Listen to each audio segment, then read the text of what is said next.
रामलाल की कॉस्मेटिक की दुकान गांव की शान थी। कंगन, क्रीम, लिपस्टिक, सब कुछ ऐसा कि गांव की भाभियां और बहनें लाइन लगाए रहती थी। अच्छे खासे रुपए कमाता था, लेकिन एक दिन उसकी जिंदगी में ऐसा तूफान आया कि सब कुछ बिखर गया।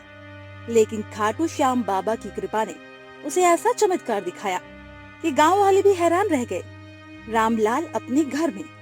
अरे भाग्यवान, कहाँ हो? जल्दी आओ, मुझे दुकान जाने में लेट हो रहा है। मुझे भूख लगी है। हाँ जी आई, थोड़ा सब्र रखो। आपका तो हर दिन का ही है, सुबह हुई नहीं कि बस खाना ही चाहिए। इतनी ही जल्दी रहती है तो अपनी माँ से ही बोल दो ना खाना बनाने के लिए। ये क्या बोल रही हो भाग्यवान? माँ कितनी बूढ़ी हो गई है और तुम फिर भी ऐसा बोल रही हो। जाने दे बेटा, तू खाना खा और दुकान जा। तुम लोग घर में कलेश मत करो। छोटे छोटे बच्चे हैं, उन पर क्या प्रभाव पड़ेगा। अगर घर में ऐसा माहौल रहेगा तो उनका भी बर्ताव बिगड़ेगा बेटा। ठीक है माँ। शोभा मुंह बनाती हुई खाना निकालने जाती है और उधर सभी लोग खाना खाने बैठ जाते हैं। और बेटा रामलाल, कारोबार कैसा चल रहा है? बाबूजी, कारोबार तो बहुत ही अच्छा चल रहा है। सोच रहा हूँ कि दुकान में और सामान भर दूं ताकि और मुनाफा हो जाए। अच्छी बात है बेटा, लेकिन उतना पैसा है जिससे तू दुकान में सामान भर सके? कुछ रुपए तो है पिताजी, बाकी शोभा के कुछ जेवरात हैं, उनको गिरवी रखकर कुछ रुपए और आ जाएंगे और कुछ रुपए साहूकार जी से ब्याज पर ले लूंगा तो काम हो जाएगा। बेटा, तुम इतना कह रहे हो, लेकिन अपने फायदे और नुकसान दोनों का देखना चाहिए। अगर कुछ ऊंच नीच हुई तो भारी नुकसान भी हो सकता है बेटा।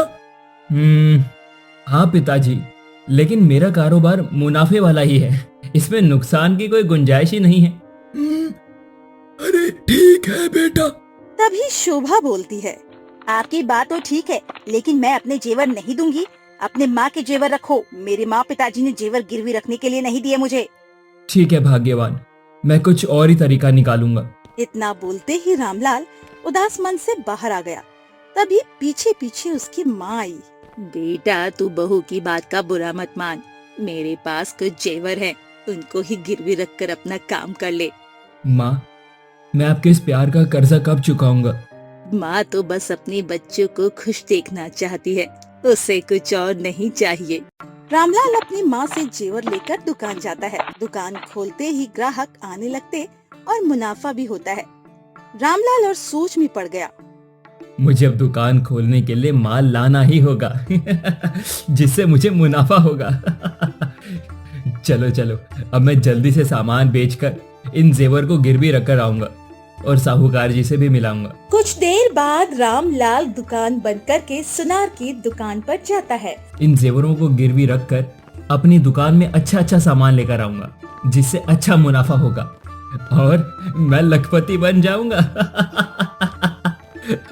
अरे दुकान भी आ गई। अरे मोतीलाल भैया, कैसे हो? बढ़िया हूँ रामलाल भैया, बताइए मैं आपकी क्या सेवा करूं? भैया, बस ये कुछ जेवर लाया था, मुझे पैसों की जरूरत है। अरे क्यों नहीं भैया, ये लीजिए। अरे ये तो बहुत कम जेवर है, इसका तो मैं बस 2 लाख ही दे पाऊंगा। कोई बात नहीं मोतीलाल भैया। मोतीलाल ने रामलाल को 2 लाख रुपए दिए और रामलाल साहूकार के घर की ओर जाने लगा। अरे इतने पैसों से तो काम नहीं होगा, मुझे साहूकार से पैसे ब्याज में लाने ही होंगे और मुझे ज्यादा समय भी नहीं लगेगा इन्हें वापस करने में। रामलाल साहूकार से मिलता है। अरे रामलाल, कैसे हो? हाँ साहूकार जी, सब मजे में है, लेकिन मुझे आपसे कुछ मदद चाहिए थी। हाँ बोलो भाई। मुझे 10 लाख रुपए की जरूरत है। अरे रामलाल, ऐसा क्या हो गया जो तुझे इतने सारे पैसे चाहिए? साहूकार जी, सब ठीक है, लेकिन सोच रहा हूँ दुकान में और ज्यादा माल लाऊं जिससे अच्छी कमाई हो जाएगी। अच्छा, ये तो बड़ी ही अच्छी बात है रामलाल, लेकिन याद रहे समय पर पैसे लौटा देना, नहीं तो इसका चक्रवर्ती ब्याज लगेगा। ठीक है साहूकार जी, मैं समय से पहले ही सारे पैसे जमा कर दूंगा। साहूकार ने रामलाल को 10 लाख रुपए दिए और रामलाल खुशी खुशी घर की ओर निकल गया। अब तो मुझे लखपति होने से कोई नहीं रोक सकता। इन पैसों का तो मैं पूरा सामान लेकर आऊंगा। कुछ देर बाद रामलाल घर पहुंच जाता है। अरे भाग्यवान, कहाँ हो? जल्दी आओ जरा। हाँ आई। माँ बाबूजी कहाँ हैं? दिखाई नहीं दे रहे हैं। माँ बाबूजी तो अपने कमरे में बैठे हैं। ठीक है, ये लो पूरे 12 लाख रुपए मुझे सुबह देना। मैं इन पैसों से दुकान में सामान लाऊंगा और देखना हम लखपति हो जाएंगे।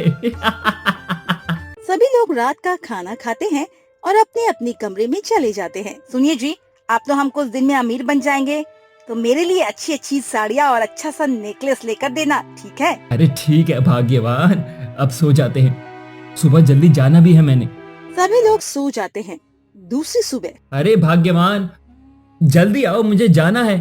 हाँ आई, ये लो पूरे 12 लाख रुपए। रामलाल दुकान की तरफ जाता है। आज तो शहर से सामान आ ही जाएगा। रामलाल दुकान खोलता है, वैसे ही ग्राहक दुकान पर आ जाते हैं, जिससे रामलाल बहुत खुश होता है। अरे भाभी, ये लो, नई क्रीम है ये, चेहरा चांद सा चमकेगा। ठीक है भाभी जी, लो सामान भी आ गया है। रामलाल पूरा सामान दुकान में अच्छे से रख लेता है। सामान दुकान में सजाते सजाते शाम हो जाती है। आज तो कमाई भी अच्छी हुई है और सामान भी आ गया। अब मुझे अच्छा मुनाफा होगा। चलो, अब मुझे घर जाना चाहिए, शाम होने को आई है। रामलाल घर पहुंचता है। सभी लोग बहुत खुश थे। भाग्यवान, अब देखना हम अमीर बन जाएंगे। हाँ जी, मुझे आप पर तो भरोसा है। दोनों सुकून की नींद सो जाते हैं, लेकिन दूसरी सुबह रामलाल की नींद उड़ जाती है।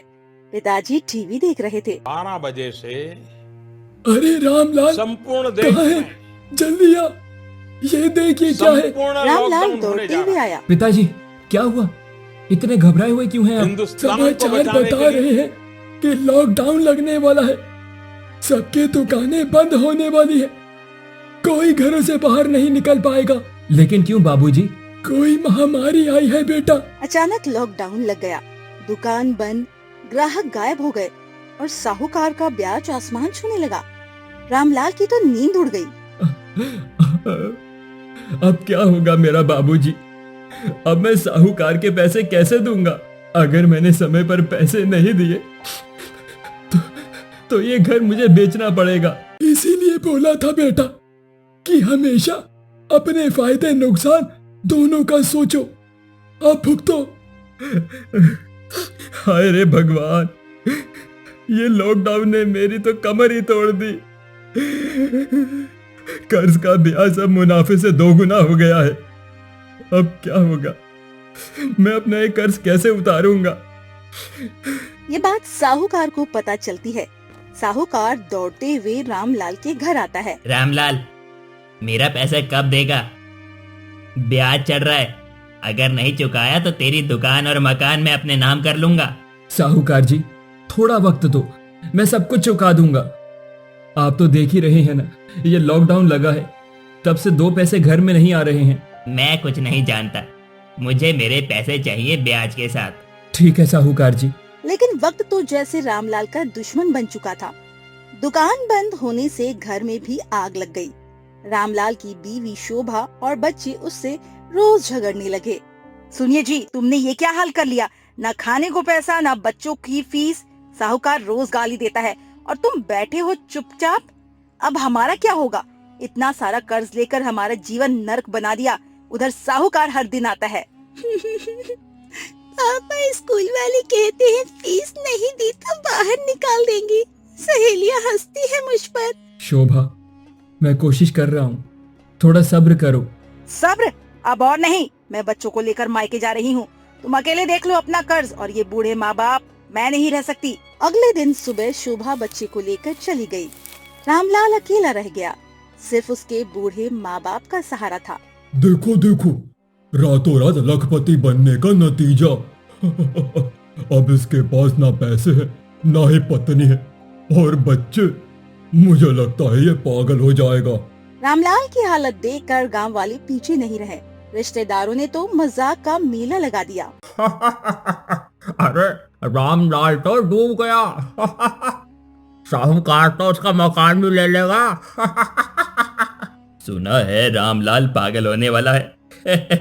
दुकानदार से भिखारी बन जाएगा। ये लोग क्या क्या बोल रहे हैं? मेरी इज्जत मिट्टी में मिल गई है। बीवी बच्चे छोड़कर चले गए, गांव वाले ताने मार रहे हैं और साहूकार का कर्ज मेरे गले की फांस बन गया है। अब तो मकान बेचना ही पड़ेगा। रामलाल की आंखों में आंसू और दिल में हताशा थी। लेकिन तभी एक दिन गांव का खाटू श्याम भक्त गोपाल रामलाल के घर पर आया। उसने रामलाल को उदास देखा और बोला, अरे रामलाल, तो इतना क्यों घबरा रहा है? जिंदगी में जब रास्ते बंद हो जाएं, तो खाटू श्याम बाबा का दरबार खुला रहता है। गोपाल, मैं डूब चुका हूँ। बाबा मेरी सुनेंगे? मैंने किसी का क्या बिगाड़ा था?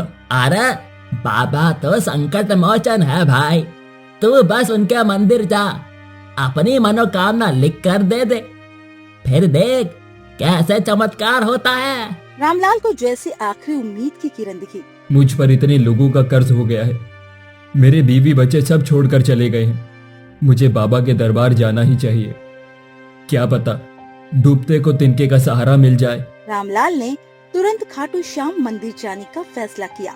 माँ, पिताजी, मैं तो बर्बाद हो ही गया हूँ, लेकिन मुझे एक रोशनी की किरण दिखाई दे रही है। ठीक है बेटा, तू बाबा के दर्शन करके आ, शायद सब ठीक हो जाए। ठीक है माँ, मैं बाबा के धाम से होकर आता हूँ। रामलाल मन में बाबा का ध्यान करता है और रास्ते में आगे बढ़ता है। लेकिन बारिश, तूफान और टूटी सड़कें जैसे किस्मत उसकी परीक्षा ले रही थी। मेरी मुसीबत के सामने ये बारिश तूफान तो कुछ भी नहीं है। जय श्याम बाबा। 5 दिन बाद रामलाल बाबा श्याम की नगरी खाटू पहुंचा। हे खाटू श्याम बाबा, मेरा कर्ज, मेरा परिवार, मेरी इज्जत सब दांव पर है। अगर आपने ना संभाला तो मैं बर्बाद हो जाऊंगा। ये मेरी आखिरी उम्मीद है। मेरी लाज रख लेना बाबा। रामलाल ने कागज बाबा के चरणों में रखा। मुझे अब अपने घर जाना चाहिए। अब तो बाबा पर ही विश्वास है मेरा। रामलाल बाबा से मन्नत मांगकर किराए के मकान में अपने माँ पिताजी के साथ रहने लगा। हर रात वो बाबा से बात करता। बाबा, कुछ तो करो, मुझे रास्ता दिखाओ। हफ्ते बीत गए पर कुछ नहीं हुआ। रामलाल का सब्र टूटने लगा। एक सुबह अचानक रामलाल के पास एक पुराना ग्राहक मंगल आया।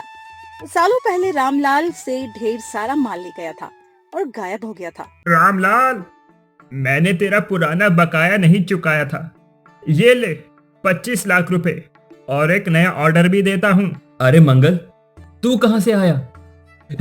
ये तो चमत्कार है। रामलाल ने उस पैसे से साहूकार का कुछ कर्ज चुकाया। फिर एक और अजूबा हुआ। एक बड़े शहर के व्यापारी ने रामलाल की दुकान से भारी ऑर्डर मांगा। धीरे धीरे उसका कर्ज कम होने लगा। एक शाम रामलाल किराए के मकान में बैठा था, तभी दरवाजे पर दस्तक हुई। सामने शोभा और बच्ची खड़ी थी। रामलाल, मुझे माफ कर दो, मुझे नहीं पता था आप इतना कुछ कर लोगे। गांव में आपकी तारीफ हो रही है। पापा, आपने तो कमाल कर दिया। अब हम फिर से साथ रहेंगे ना? हाँ बेटा, ये सब खाटू श्याम बाबा की कृपा है। अब कोई हमें अलग नहीं कर सकता। रामलाल की आंखों में खुशी के आंसू थे। उसने शोभा और बच्चों को गले लगाया और घर फिर से हंसी खुशी से भर गया। लंबे लॉकडाउन के बाद रामलाल की दुकान फिर से चल पड़ी। जो गांव वाले ताने मारते थे वो अब उसकी तारीफ करने लगे। रामलाल, तूने तो कमाल कर दिया। हमने तुझे गलत समझा। कोई बात नहीं, ये सब बाबा की माया है। रामलाल, तूने मेरा सारा कर्ज चुका दिया।